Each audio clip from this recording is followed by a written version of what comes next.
Did you see that guy?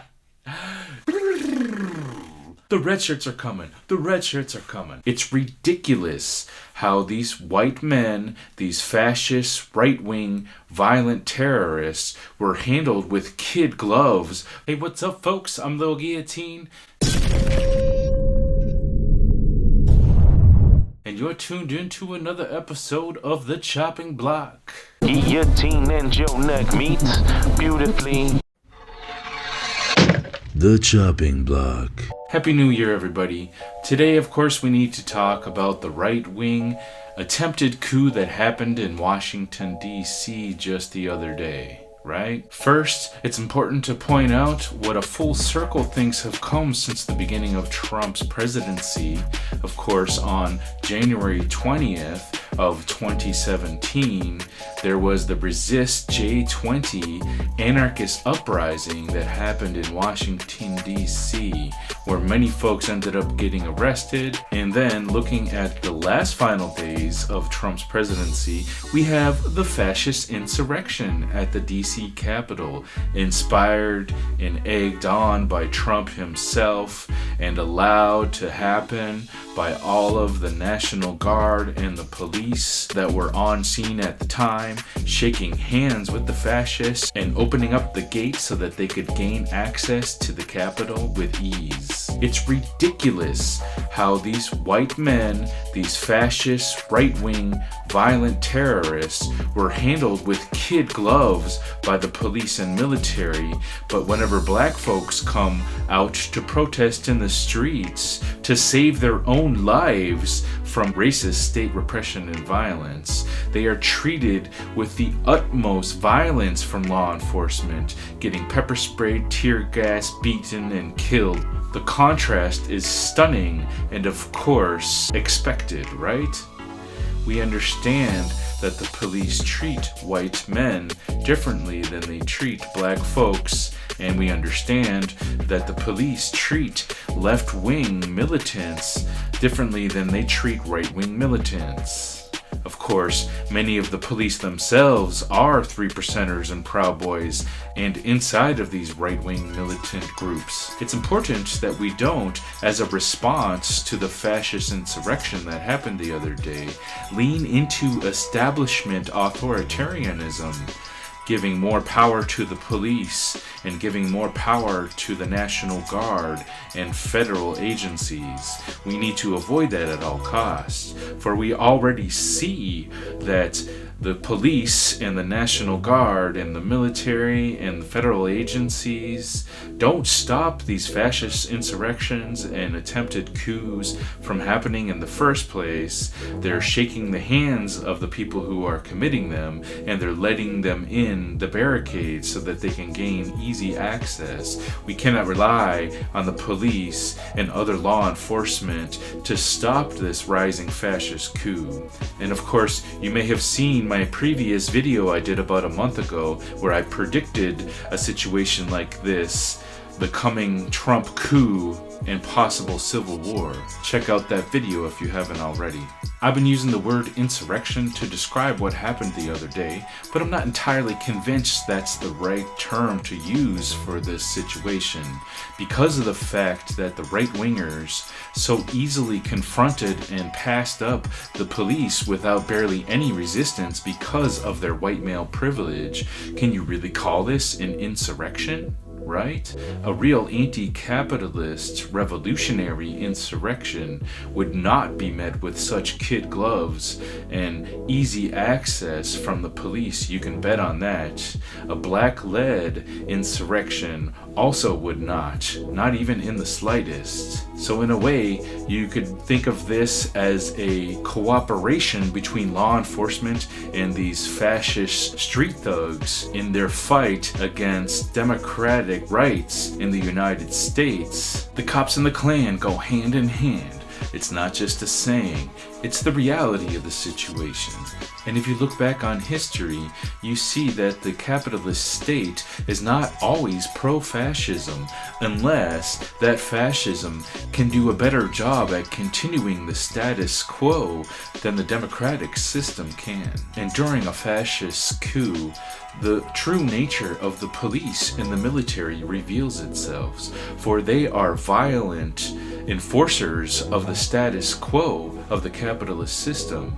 And if the capitalist system sees a benefit in fascist rule, being able to maintain the status quo better than the current democratic system, then the police and the military will go along with the fascism. And that's exactly what we saw the other day in Washington, D.C.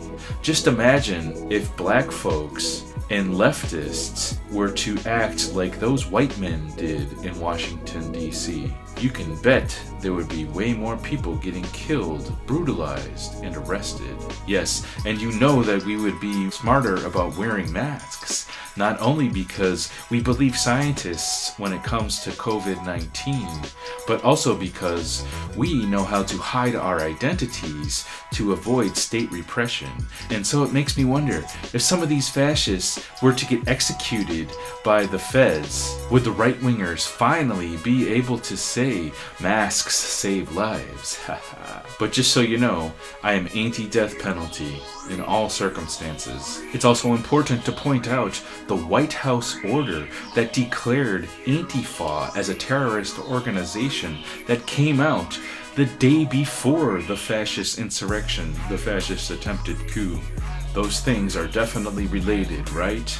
There's an aligning of power against the left wing and strengthening fascist forces in the United States. That order that President Trump put out the other day declared that anybody who's not a citizen of the United States but resides within its borders, who is associating with Antifa or identifies as Antifa, should be considered a terrorist and deported immediately. Just think about that. Anybody who says that they are anti-fascists is to be declared a terrorist, right? And so what does that tell you? Anti-fascism is pro-fascism, obviously. The simple act of being against fascism will land you on a list of terrorists now with this President Trump order, complete and utter bull. And then the very next day, Trump inspires thousands of mostly white men, right-wing, proto-fascist and fascists to storm the Capitol. Although personally, I think it was a more spontaneous insurrection than planned out. Yes, they had planned to come to Washington, D.C. to demonstrate, but they weren't necessarily planning on an insurrection of the Capitol until Trump pushed them that way, right? And so, if you look at the 2021 insurrection scoreboard, you see that anarchists have 0 points, and the fascists have 1 point, putting them in the lead in the battle for insurrection. Are we going to let that stand? And even if the left does not perform an insurrection against the state itself, we definitely need to show up in opposition to these fascist forces in one way or another, because we are literally the only thing stopping fascism from taking over in the United States. The police won't do it. The military won't do it. We got only us, and we need to act. And so it begs the question, is this the time for action, or is this the time to build organization? Well, for me, personally, I have faith in humans' ability to spontaneously organize without the need for formal organizations. I do see the value in formal organizations, but I also see the power of the people and our ability to come together as a community.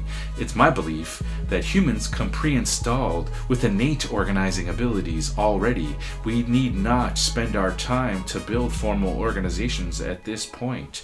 And besides, the anti-racist, anti-police violence, Black Lives Matter movement over the summer has shown that we don't necessarily need formal organization institutions or to build them up in order to achieve many positive things on the ground in social movements from the grassroots. It's been able to accomplish a lot. And to say that we now need to focus on formal organization instead of taking action against the fascists and against the repressive capitalist, white supremacist, patriarchal system is a mistake. We don't need leaders. We don't need organizations. All we need is us. We will organize together spontaneously in times of crises such as this. And no, we don't need liberals to call for increased policing as a way to deal with the fascist threat, because we know cops and the Klan go hand in hand. And the folks who are calling for the impeachment of Trump, I would argue, is a pretty weak position at this point, having only 2 weeks left in his term anyways. Why spend our time and attention on that when we could be organizing from the grassroots of resistance to this fascist threat taking over our country as we speak? And so it's ironic that the Democratic Party, the same party that's guilty of imperialism the world over, and is in fact responsible for similar insurrections at Capitol buildings of countries around the globe with their imperialist foreign policy. Not to mention that the same party is calling out Trump for inciting violence, but does not acknowledge the wanton violence that they themselves are responsible for with their unwavering support of the police and their genocidal imperialist policies that they constantly put forth, as well as their extremely racist policies they pass for citizens here in the United States.